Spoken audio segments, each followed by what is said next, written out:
Hi everyone, welcome back to Multiplewarnas kitchen. Today I'm going to show you an easy snack to make that you can make for kids to bring to school. Since school season is starting to open up again, this is some easy ideas for the kids to enjoy.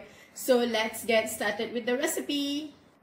Okay, so today what I'm going to be making is, I had some leftover Gardenia bread. So I have decided to do a sweet treat with the leftover Gardenia bread so that I can give to the kids to bring to school. And you can change to anything you want. Like today I have used kaya, but you can use Nutella, you can use jam, you can use curd, you can use yogurt, anything that you like. So let's get started.